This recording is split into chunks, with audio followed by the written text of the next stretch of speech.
La muerte es algo a lo que todos le tememos, pero a veces, incluso sin quererlo, podemos ser responsables de la muerte de otra persona. Hoy en día, la mayoría de las personas no salen de su casa con la intención de causar daño a los demás. Sin embargo, en algunos casos, una simple equivocación o un momento de distracción pueden tener consecuencias terribles e irreversibles. Cuando tenía alrededor de 4 años, fui abusado sexualmente por mi prima que me estaba cuidando. Le conté a mis padres y después de eso ella se suicidó. En mi opinión, hablar fue lo mejor por muchísimas razones y me alegro que esta persona hoy en día esté bien. Bueno, ojalá esté bien. He publicado esta historia antes con más detalle, pero la versión corta es que cuando tenía 16 años choqué con un hombre de 87 años después de que él se pasó una señal de alto. Yo estaba con él sosteniendo su mano cuando murió en la acera. Él tuvo un ataque al corazón y no pudieron determinar si tuvo el ataque al corazón antes del accidente, lo que explicaría por qué se saltó la señal de alto o si tuvo un ataque como resultado. Su familia fue muy amable y estoy muy agradecido por ellos. Su hijo me llamó el día después de que sucedió y me dijo que su madre había muerto 6 meses antes, que su padre había estado muy deprimido y que aunque estaban tristes por su muerte, estaban felices de pensar que sus padres se habían reunido. Estaba saliendo con una chica que era un poco disfuncional debido a que su abuela abusó sexualmente de ella y nadie lo sabía. Noté algunas señales de alerta y conseguí que se abriera y me lo contara. Después de que rompimos, le dije a su madre que debería dejar de invitar al abuelo a las cenas de acción de gracias debido al abuso sexual. Su madre me llamó mentiroso, pero después de preguntarle a las otras hijas y sus primas al respecto, confirmaron que, en efecto, era verdad y que todas habían sido abusadas sexualmente también. Después de que la abuela se enteró, ella dijo, yo me encargo. Y bueno, hacemos un avance rápido una semana y bueno, el abuelo murió. Aparentemente, el abuelo estaba tomando muchos medicamentos serios y la abuela alteró la dosis, lo que lo mató.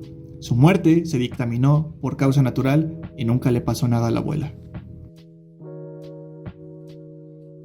Era el cumpleaños de mi suegra y su hija y su yerno cenaron para el evento en su casa. Mi esposa, mis 3 hijos y yo manejamos después de salir del trabajo. Mientras nos deteníamos en la oscuridad de su casa, en una calle sin salida, vi algo extraño en el césped entre la acera y la calle cerca de su buzón. Cuando salí, un anciano, posiblemente de más de 80 años, me llamó y me preguntó que si me importaría ayudarlo a levantarse. Dijo que salió a caminar, tropezó y que había estado en ese lugar durante unos 45 minutos aproximadamente. Mi esposa y mis hijas entraron a la casa. Mi hijo de 12 años se quedó conmigo mientras ayudaba al hombre a levantarse. Un tipo maravilloso. Comenzó a decir que esta era la cereza del pastel para su día, ya que se había quedado dormido temprano en la tarde en su sofá con un cigarrillo encendido, cosa que prendió el sofá. Llegó al departamento de bomberos, apagó el fuego con poco daño y movió el sofá a la acera cuando terminaron. En ese momento, mi cuñado había salido con nosotros, acompañarnos al hombre de regreso a casa, unas 5 puertas más abajo. Durante nuestro viaje allí, nos deleitó con historias de él en la marina durante la guerra, y me avergüenza decir que no recuerdo qué guerra había dicho. Cuando nos disponíamos a irnos, preguntó si podíamos traer su sofá de la acera de regreso a la casa para él, sin estar seguro de por qué lo quería. No preguntamos. Así que mi cuñado y yo movimos el sofá y lo pusimos al lado de la casa fuera de su garaje. Le deseamos lo mejor a Bill y luego regresamos a casa para cenar. Cuando entré, noté que mi camisa olía a plástico quemado. Mi cuñado me dio una sudadera para cambiarme y tuvimos una gran celebración de cumpleaños antes de que mi familia y yo nos fuéramos a casa unas 2 horas después. Alrededor de las 2:30 de la mañana sonó nuestro teléfono. Mi esposa respondió y fingí estar más dormido de lo que realmente estaba para no tener que lidiar con una mala llamada telefónica en la madrugada. Muy rara vez se trata de algo bueno. Se trataba del departamento de policía de la ciudad en la que vivían mi cuñado y mi cuñada. Me hicieron preguntas sobre mis actividades la noche anterior mientras estaba en su casa. El puto sofá se volvió a encender y quemó la casa de Bill, matándolo en el proceso. La policía interrogó a mi cuñado, examinó sus brazos y luego me llamó. Creo que no dormí bien durante más de un mes y después no pude quitarme la tragedia de la cabeza durante mucho tiempo. Debería haber sabido por el olor de mi ropa que no era seguro mover ese sofá. Debería haber juntado las piezas. Debería haber armado el rompecabezas, pero es que estaba demasiado interesado en volver con mi familia para celebrar. Nunca salió nada más de esa conversación, pero nunca me libraré del conocimiento de que si no me hubiera comprometido con una simple acción que había realizado, entonces otro ser humano no habría muerto. Me sentí tan aliviado cuando mi cuñado y mi cuñada se mudaron un par de años después porque odiaba ver ese lote vacío cada vez que iba a su casa. Esto quizás fue hace 11 años, pero hasta hoy, aproximadamente una vez al año, alrededor del cumpleaños de mi suegra, mi cuñado y yo, todavía brindamos por la última factura sin pagar. Soy un superviviente de la guerra de Chechenia entre el 94 y el 96. Le dije a una chica de unos 17 años que saliera corriendo del edificio de apartamentos porque estaba seguro de que se iba a derrumbar. Y no se derrumbó, salió corriendo hacia una lluvia de disparos y murió. Estaba tan asustado que me quedé en el edificio y nunca se derrumbó en todo el tiempo que estuve ahí. A menudo pienso en eso. Fue una decisión tan rápida. Ella estaba justo cerca de la puerta y yo estaba saliendo porque el edificio se sentía como si estuviera temblando. La vi y dije, corre, el techo se va a caer. Ella salió corriendo a toda prisa y los disparos volaron y, bueno, gritó de dolor hasta que la golpearon nuevamente. Supongo yo que murió. Desearía no haberle dicho eso, obviamente. Todavía me persigue hasta el día de hoy, especialmente sus gritos, pero también sé que tomé la decisión de buena voluntad, intentando salvar su vida. Y para ser justos, el edificio realmente se sentía como si fuera a derrumbarse y todos se estaban saliendo, no solo yo. Cualquiera le habría dicho que corriera también. Nadie sabía que estaban abriendo fuego contra el edificio. Sé que suenan como justificaciones poco convincentes, pero es todo lo que puedo pensar para ayudar a tranquilizarme. Cualquier hombre hubiera hecho lo mismo, al menos eso espero yo. Se suponía que debía reunirme con un amigo para ir a la práctica de fútbol, pero no estaba allí cuando llegué al lugar donde se suponía que nos encontraríamos. Me impacienté y decidí ir a la práctica yo solo. Nunca llegó, así que supuse que estaba enfermo o algo así. 2 días después, mi madre me dijo que la atropelló un automóvil y murió después de salir corriendo a buscar una pelota que estaba pateando mientras me esperaba. Si tan solo hubiera esperado 1 minuto más, él no habría tenido que esperarme y habría vivido. Conducía desde casa de un amigo en noviembre pasado por una carretera que he conducido 1.000.000 de veces. Sabía que era un área que estaba particularmente oscura por la noche porque la ciudad no había reemplazado las luces de la calle en más de una década. El área oscura también corona una colina en una zona residencial entre 2 cruces peatonales que están muy separados, por lo que las personas cruzan la calle en la cima de esta colina. Sabiendo todo esto, nunca lo vi venir. Escuché un gran golpe y mi ventana se rompió por completo. Me di la vuelta y lo vi ahí, tendido inmóvil en la acera. Era tarde y no había nadie más allí, así que solo éramos yo y este cuerpo. Revisé su pulso mientras estaba hablando por teléfono con 911. No podía sentir nada porque estaba temblando mucho. Esto fue quizás 1/4 de milla del hospital, por lo que los paramédicos llegaron antes de que me diera cuenta de lo que sucedió. Lo pusieron en una camilla con este extraño dispositivo que luego descubrí que era para comprimir automáticamente su pecho. Aparecieron los policías y finalmente vi mi auto con una linterna. Había un gran trozo de carne y sangre atrapado en el costado de mi automóvil. Pasé mi prueba de sobriedad y me llevaron a casa. Vivió durante 3 días antes de morir debido a las complicaciones del accidente y nunca estuvo consciente durante ese tiempo. Me enteré a través de un amigo mío que es el editor de un periódico local que la policía todavía estaba considerando cargos contra mí. Obviamente estaba hecho un lío por el accidente, pero también por la posibilidad de un homicidio involuntario. Después de que el oficial me llamara para decirme, oficialmente, que había muerto, consulté a un abogado y me dijo que no volviera a hablar con la policía y que les dejara llevar a cabo su investigación. 2 agotadoras semanas después, recibí una llamada telefónica a medianoche del oficial que me hizo mi prueba de sobriedad. Dijo que el tipo estaba increíblemente intoxicado y básicamente se metió en el tráfico que se aproximaba sin prestar atención. Con esa información, no se me cobraría y podría ir a recoger mi auto nuevamente. El alivio que sentí fue indescriptible, pero también terrible de poder sentirme tan bien en una situación en la que alguien murió. Lo que hizo que me sintiera peor fue que el oficial me dijo que la familia del tipo estaba muy preocupada por cómo estaba y que querían decirme que no me culpaban. Tenía 24 años y acababa de graduarse de la universidad. Era su última noche en la ciudad antes de regresar a su ciudad natal. Voy a su página de Facebook de vez en cuando para no olvidar cómo era.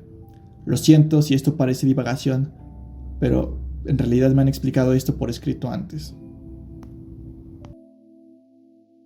Soy al menos parcialmente responsable de 3 muertes. Soy meteorólogo y hace unos años estaba pronosticando para Afganistán.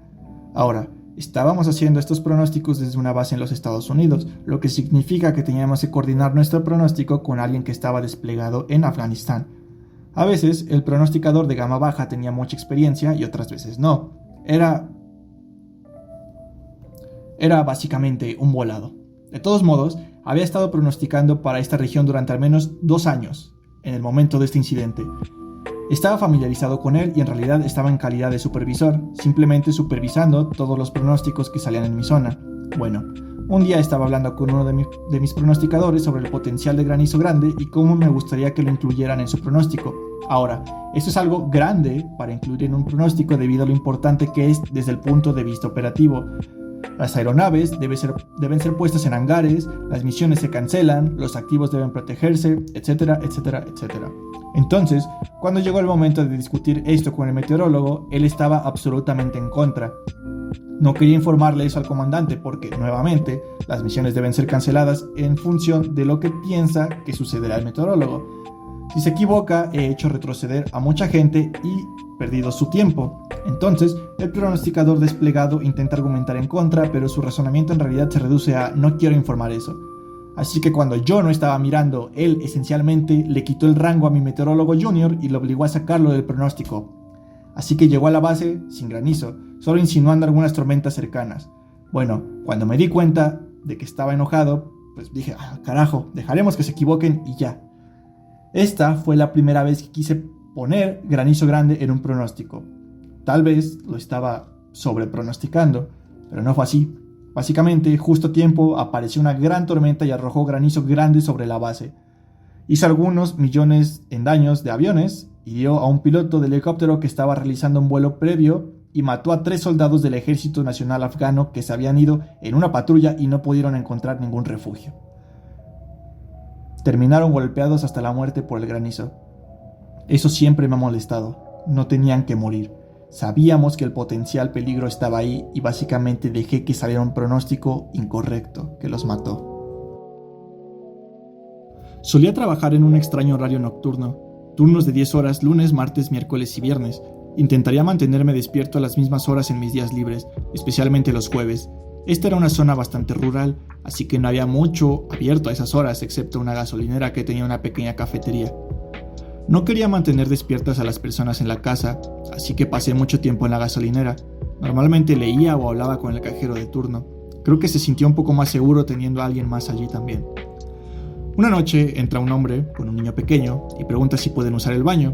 Son algo así como las 3 de la mañana y el niño parece enfermo o incómodo. A mí me pareció que le habían dado un puñetazo en el estómago. Después de que están en el baño, la cajera y yo nos miramos. Ella piensa que hay algo extraño en esto también. Salí a buscar una descripción del vehículo después de que se van y llamamos a la policía. La policía local se lo pasó al departamento del alguacil del condado y un oficial local vino a la estación de servicio. Nos hizo un par de preguntas más y escuchamos su radio para escuchar lo que estaba pasando. Un oficial del condado ve el camión y lo detiene. Después de que el oficial sale del automóvil, el camión retrocede y arranca. La policía lo persigue. No obtuvimos muchos detalles después de eso. Chocó o abandonó el camión. El camión estaba en llamas y rondas sueltas de municiones estaban saliendo del camión. Creo que el chico estaba en algún lugar seguro porque no supe nada más de él. El tipo trató de nadar a través de un río pequeño pero engañosamente traicionero y se ahogó. Eso fue hace cerca de 20 años. Si no recuerdo mal, era el papá del niño, pero no tenía la custodia. Recientemente salió de prisión y le robaron el camión. Mi esposa y yo estábamos muy enfermos de gripa. Mi padre cuidó a nuestros 2 niños pequeños e incluso vino a sentarse conmigo en el hospital. El día después de que salí del hospital se enfermó de gripa y murió un par de días después. Todavía me siento culpable sabiendo que no tenía que sentarse con mis hijos o que no tenía que sentarse junto a mi cama, pero lo hizo. Ayuda a saber que me amaba tanto que estaba dispuesto a arriesgar su vida para estar conmigo. Simplemente nunca imaginé que la gripe podría haber sido tan grave como hospitalizar y mucho menos matar a alguien. Me hago responsable y me siento culpable por enfermarlo.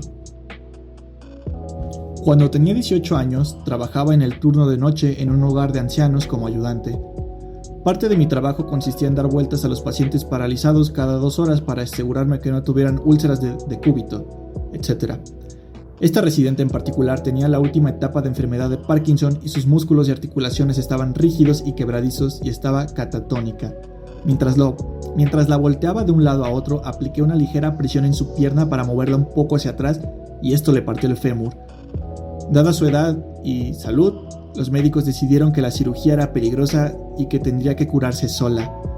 Si es que lo hacía, claro. Debido a esto ya no podíamos voltearla, lo que resultó en úlceras por decúbito.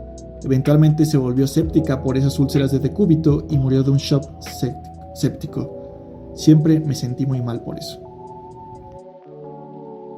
No he contado esta historia a muchos de mis amigos, pero compartirla me ha ayudado a comprender lo que sucedió. Eran alrededor de las 3 de la mañana de un jueves de diciembre pasado. Yo vivía en Fort Lauderdale en ese momento. Regresaba de una fiesta de casa de un amigo con los ojos bastante nublados y había dormido unas horas, luego subí a mi auto y me estaba quedando sin gasolina, así que me detuve en una gasolinera antes de dirigirme al norte, o sea, a mi casa. Un tipo se me acerca mientras estoy echando gasolina y me pide indicaciones para llegar a algún lugar. Era mayor y estaba un poco borracho, salió como navegante y los navegantes son muy comunes en esa parte de la ciudad. Le dije que tomara la I-95 Norte. Tropieza y se sube a su scooter y luego se aleja. Entro, tomo un trago y luego me siento en mi auto por unos minutos y me despierto antes de irme. Llegué a la autopista y me dirigí hacia el norte cuando veo muchas luces de emergencias que bajaban por el lado sur. Recuerdo haber pensado, oh mierda, algo está pasando. Empiezo a prestar más atención a la carretera frente a mí y también hay luces en mi retrovisor que se encienden realmente jodidamente gastadas. Lo que sucedió después fue algo borroso y en resumen es así. Había partes del cuerpo irreconocibles por el camino, parte de un brazo, la parte superior del torso, la cabeza cercenada, sangre por todas partes, pedazos y piezas de plástico de metal en el camino y trozos de carne u órganos o algo así. No vi nada de eso hasta que estuve extremadamente cerca, pero la imagen es algo realmente que me ha jodido. Llamé a mi madre y dijo que estaba siendo incoherente y gritaba cosas raras acerca de sangre. La policía de tránsito revisó mi automóvil que tenía sangre pero no estaba dañado. Al día siguiente, el oficial me explicó que un hombre blanco mayor en un scooter había subido a la I-95 Norte, se incorporó de manera inapropiada y fue atropellado por un camión. Su cadáver fue atropellado por varios otros vehículos, incluyendo el mío. Cerraron la I-95 durante toda la mañana, mucho después de la hora pico. El artículo noticioso decía que los restos y los escombros estaban esparcidos en un área del tamaño de un campo de fútbol. Vendí mi auto y me mudé. Los 2 primeros meses fueron muy duros, pero ahora me siento mejor. Bueno, para terminar este video quiero decir que, claro, es importante ser responsables y cuidadosos con nuestras acciones, pero también es importante recordar que no siempre podemos prever todas las consecuencias de nuestras decisiones. Los accidentes simplemente suceden, incluso cuando tomamos todas las precauciones necesarias, y es importante no culparse por ello. Creo que debemos enfocarnos en aprender de nuestros errores y trabajar para prevenir futuras tragedias. Y lo más importante que tienes que recordar es que la culpa nunca es útil.